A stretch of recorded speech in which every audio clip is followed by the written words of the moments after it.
മലയാളത്തിൻ്റെ ചിരിക്കുടുക്കയായിരുന്ന സുബി സുരേഷ് തൻ്റെ തനതായ ഹാസ്യശൈലി കൊണ്ട് ശ്രദ്ധ നേടിയ ചലച്ചിത്ര നടിയും അവതാരകയുമായിരുന്നു. മിമിക്രിയിലൂടെയും മോണാക്ടിലൂടെയും ശ്രദ്ധ നേടിയ സുബി സുരേഷ് കൊച്ചിൻ കലാഭവനിലൂടെയാണ് മുഖ്യധാരയിലേക്ക് കടന്നു വരുന്നത്.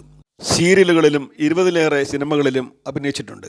സ്റ്റേജ് ഹാസ്യ പരിപാടികളിൽ ശ്രദ്ധേയ സാന്നിധ്യമായിരുന്നു. വിവിധ ടെലിവിഷൻ പരിപാടികളുടെ അവതാരകയായും സുബി തിളങ്ങിയിരുന്നു. സ്കൂൾ കാലഘട്ടത്തിൽ തന്നെ നർത്തകിയായി പേരെടുത്തിരുന്നു. ബ്രേക്ക് ഡാൻസ് അവതരിപ്പിച്ച് ശ്രദ്ധിക്കപ്പെട്ട സുബി വേദികളിൽ മിമിക്രിയും മോണോ ആക്റ്റും അവതരിപ്പിച്ചിരുന്നു. പിന്നീട് കൊച്ചിൻ കലാഭവനിൽ ചേർന്നു.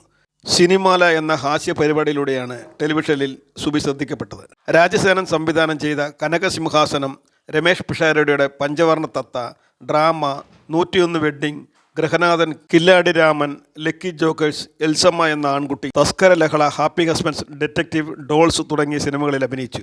ടെലിവിഷനിൽ സുബി അവതരിപ്പിച്ചിരുന്ന പരിപാടികൾക്ക് ഏറെ ജനപ്രീതിയുണ്ടായിരുന്നു.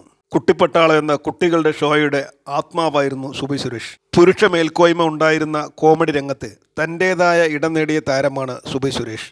കരൾ സംബന്ധമായ രോഗത്തെ തുടർന്ന് ആലുവയിലെ സ്വകാര്യ ആശുപത്രിയിൽ ചികിത്സയിലായിരുന്നു. കരൾ മാറ്റിവെക്കാനുള്ള നടപടികൾ പൂർത്തിയാക്കിയതിന് പിന്നാലെ വൃക്കകളിൽ അണുബാധയുണ്ടായി.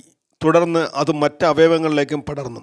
അവസാനം തമാശകൾ പറഞ്ഞ് കൊതി തീരാത്ത ആ പെൺകുട്ടി നമ്മളോട് വിട പറയുമ്പോൾ പ്രായം വെറും 42 വയസ്സായിരുന്നു. നമുക്കിടയിൽ തമാശകളുടെ പൂമ്പൊടികൾ വിതറി ജീവിച്ചു കൊതി തീരാതെ കടന്നുപോയ തമാശയുടെ റാണിക്ക് GPS മീഡിയ ഹൃദയാഞ്ജലികൾ അർപ്പിച്ചുകൊള്ളുന്നു.